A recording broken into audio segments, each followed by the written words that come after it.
여러분 안녕하십니까, 진성호입니다. 드디어 운명의 날이 밝았습니다. 서울행정법원 12부는 오늘 오후 2시부터 윤석열 검찰총장이 제기한 이 정직 2개월 이 집행정지 심리를 시작합니다. 자, 윤석열 총장에 대한 이 정직 2개월 결정, 이걸 그대로 받아들일 건지, 아니면 이 집행을 정지시키고 윤석열 총장을 검찰총장직으로 복귀시킬지 상당히 중요한 판결이 지금 오늘부터 심리가 시작됩니다. 빠르면 오늘 중 결과가 나올 수도 있습니다. 늦어도 내일 모레까지는 나오겠죠. 이번 심리는 어쩌면 조금 길어질 수도 있을 것 같습니다. 그만큼 지금 대한민국의 명운이 걸린 그런 판결이기 때문입니다. 자, 홍순욱 부장판사가 담당합니다. 정치적 지향성이 없는 중립적인 성향의 판사, 이 절차를 상당히 중요시하기 때문에 판단은 나름대로 윤 총장한테 유리할 것이라는 그런 관측도 있습니다. 그러나 예단은 건물입니다. 어느 쪽으로 결정날지는 두고 봐야 합니다.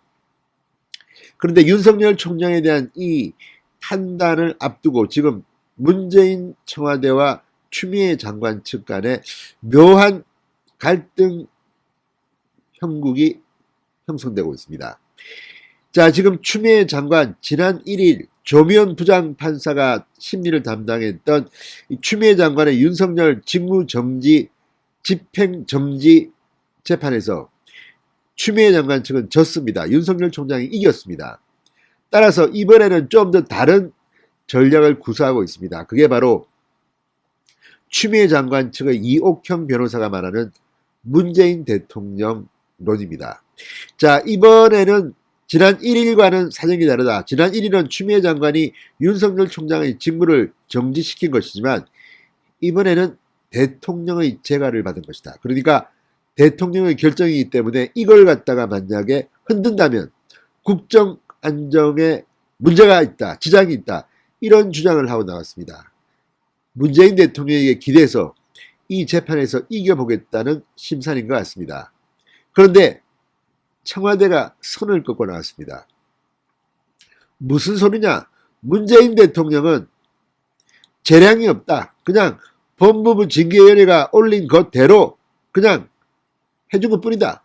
이렇게 선을 꺼버렸습니다. 자, 이건 상당히 중요합니다. 문재인 대통령 변수가 얼마만큼 작용하느냐에 따라서 이 재판의 판단이 바뀔 수도 있기 때문입니다. 그런데 추미애 장관 측의 주장에 대해서 청와대가 이렇게 해서 선을 긋습니다. 왜 그랬을까요? 바로 책임 회피 목적이 아니겠습니까? 자, 문재인 대통령에 대해서 이 윤석열 검찰총장 측의 이완규 대변인은 전자소송으로 이 행정소송을 접수한 뒤 이렇게 말했습니다. 이번 소송은 문재인 대통령을 상대로 한 것이다. 치고 나왔습니다. 그랬더니 청와대가 발칵 뒤폈습니다. 무슨 말이냐?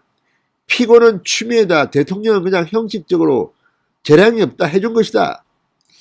자, 법에 따르면 피고는 추미애 장관으로 되어 있습니다. 그러나 형식적으로는 대통령의 처분에 대한 소송입니다. 이에 부담을 느낀 청와대가 아니야 문재인 대통령이 한 거 아니야, 이거 추미애가 한 거야, 우리는 재량이 없어, 우리는 그냥 제가만 그냥 기계적으로 해준 거다, 이런 식으로 말한 겁니다. 이건 어쩌면 추미애 장관 측 변호인단에는 상당히 충격적인 말입니다. 추미애 장관의 뒤통수를 친 겁니다. 자, 이걸 보면 지금 문재인 추미애 두 세력은 서로 책임을 회피하려 하고 있습니다. 윤석열 총장이 이긴다는 가정하에 누가 책임을 져야 하느냐, 그 후폭풍은 상당히 공포스러울 겁니다. 그래서 지금 문재인 측, 추미애 측 서로 핑퐁 게임을 하고 있는 게 아닌가, 서로에게 책임을 돌리는 게 아닌가 하는 생각이 듭니다. 반면 윤석열 검찰총장 측은 어제도 막판 서면 제출을 했습니다. 거기에는 또 다른 충격적인 내용이 있습니다. 자, 징계권이 없는 추미애가 이번 징계 과정에서 법에 위반되는 기록 등사까지 관여했다는 겁니다. 윤석열 총장 측은 막판 서면 제출을 통해서 몇 가지 더 중요한 사항을 제시하고 있습니다. 자, 오늘 2시부터 시작됩니다. 홍순욱 부장판사의 심리로 시작되는 이 윤석열 총장의 복귀 여부를 결정짓는 심리. 결과가 어떻게 나올까요? 진성호의 융단 폭격 시작합니다. 추미애 법무부 장관을 융단 폭격합니다. 방송에 앞서 아직 진성호 방송의 구독자가 아니신 분들은 붉은색 구독 버튼 눌러주십시오. 더 좋은 방송으로 보답하겠습니다. 자, 윤석열 검찰총장에 대한 2개월 정직 징계가 유지될지 아니면 이 효력이 중단될지를 결정하는 정말 중요한 법원 신문이 오늘 오후 2시부터 시작됩니다. 그 결과는 이 징계 집행권자인 문재인 대통령 그리고 불복 소송으로 맞서고 있는 윤석열 총장 두 사람 중 한 명에게는 치명적일 수가 있습니다. 그러나 그 강도는 좀 다릅니다. 윤석열 총장은 오늘 설령 진다 하더라도 2개월 뒤 복귀합니다. 정직 2개월이라는 아주 애매모호한 잔머리를 굴린 징계였습니다. 당초 추미애 장관 측은 해임 면직 정도의 윤석열 총장을 아예 찍어내려고 했던 것으로 보입니다. 그러나 분위기가 너무나도 바뀌었습니다. 특히 지난 1일 윤석열 총장이 낸 이 가처분 소송에서 이 조미연 부장판사가 윤 총장 측 손을 들어주면서 추미애 장관은 정말 개망신을 당했습니다. 그리고 청와대 측도 추미애 장관에 대한 신뢰를 거두기 시작했던 것으로 보입니다. 경향신문 등의 보도를 보면 그때부터 면직이 아니라 정직 3개월 카드가 나왔고 결국은 그것도 못하고 정직 2개월로 귀결된 것으로 보입니다. 그 과정에서 윤석열 총장에게 연전연패한 추미애 장관은 결국 사의를 표명하고 말았습니다.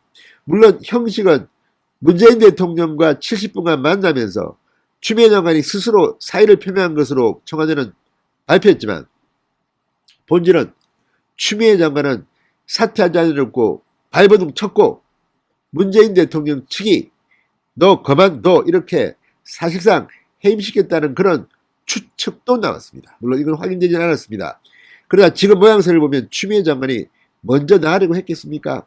이걸 보면 추미애 장관이 상당히 일을 서투르게 해서 청와대도 불쾌했다는 그런 보도가 맞는지 모르겠습니다. 그럴 가능성이 높습니다. 이런 과정에서 이번에는 윤석열 총장이 낸 이 소송도 추미애 장관 측은 문재인 대통령을 이용해서 돌파해야 하고 있고 청와대는 그런 추미애의 뒤통수를 친 겁니다. 무슨 말이냐? 문재인 대통령은 재량권이 없다.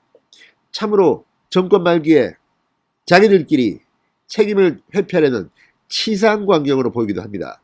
자, 이걸 갖다가 홍순욱 부장판사가 어떻게 판단할지가 관건입니다. 자, 이것과 관련해서 윤석열 총장 측은 막판에 또 다른 서면을 제출했습니다. 자, 징계권이 없는 추미애가 월권을 했다는 주장입니다.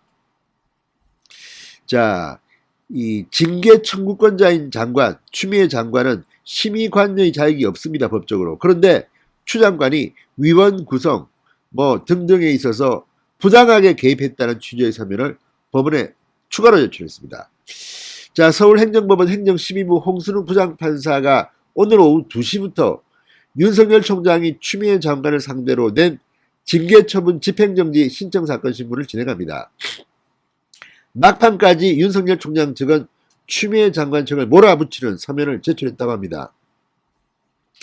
자, 통상적인 집행정지 신청사건의 경우 재판부는 처분 효력이 정지되지 않으면 회복하기 어려운 손해가 발생하는지 긴급하게 효력이 정지해야 하는 이유가 뭔지를 중점적으로 살핍니다. 여기에 윤석열 총장이 굉장히 많은 물증들을 제출한 것입니다. 자, 윤 총장 측이 추가로 막판에 낸 것은 이런 겁니다. 자, 징계 청구권자인 추미애 장관이 새롭게 이 징계 청구한 뒤에 위원을 위촉하거나 징계 사유와 관련된 사건 관계인이 위원으로 참여해 심의 공정성이 담보할 수 없다, 이런 겁니다.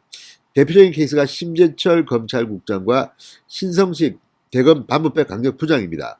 여기에 추가로 이 추미애 장관의 부당성도 냈습니다. 이런 겁니다.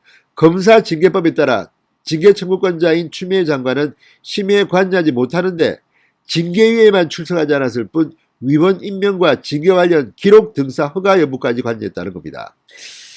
그래서 부당하다는 내용이 서면에 포함됐습니다. 징계 관련 기록 등사 허가 여부까지도 추미애 장관이 관여했다. 이거는 법을 어긴 것이다. 검사징계법에서 징계 청구권자는 심의에서 빠져야 한다. 그런데 구체적으로 관여했다는 겁니다. 이것은 추미애 장관한테 대단히 불리하게 작용할 가능성이 높습니다. 자, 추미애 장관 측 이렇게 여러 가지 절차적 정당성이나 이 징계 내용의 공정성 등에 있어서 여러 가지 문제들이 노출되자 작전을 바꾼 모양입니다. 이번에는 징계 처분권자가 대통령이다. 공무원 질서 유지를 위해서 재가를 한 것으로 보인다. 효력이 정지될 경우 정부 조직 안정성에 타격을 입힐 수 있다며 윤 총장이 아니라 추미애 쪽 말을 들어달라고 판사를 설득하고 있습니다. 또 지난번에 이 윤석열 총장 측의 방어권을 충분히 보장하지 않아서 조미연 부장판사에게 이 지적을 받았습니다. 그러자 이번에는 이런 방어권 보장도 충분히 이루어졌다. 절차상 문제가 없다. 이런 입장을 내놓고 있습니다. 그러나 이 문제는 좀 다릅니다. 지금 심재철 국장의 의견서 같은 것을 보면 정한중 징계위원장 직무대행이 다음 날까지 반박 의견서를 내라고 했다가 갑자기 1시간 내에 내라 그리고 일정을 종료해버립니다. 이런 것들은 방어권을 제대로 보장한 것이 아닙니다. 이런 물증들이 남아있기 때문에 오늘 심리에서 윤석열 총장 쪽이 유리할 것으로 판단이 됩니다. 그러나 알 수는 없습니다. 문재인 정권이 그동안 재판부에 대해서 상당히 많은 압력을 가했고 이미 사법부가 장악됐다는 그런 말까지 나올 정도입니다. 이런 가운데 홍순욱 부장판사 상당히 고민스러울 겁니다. 어쩌면 오늘 중에 결정이 나오지 못하고 내일 모레까지 장고에 들어갈 수도 있습니다. 그만큼 중요하다는 겁니다. 자, 어쨌든 이 결정을 놓고 청와대와 추미애가 갈등을 보이고 있습니다. 이런 가운데 홍순욱 부장판사는 어떤 판단을 할까요? 좋은 결과가 나오기를 기대해 보겠습니다. 진성호의 융단 폭격이었습니다. 여러분 감사합니다.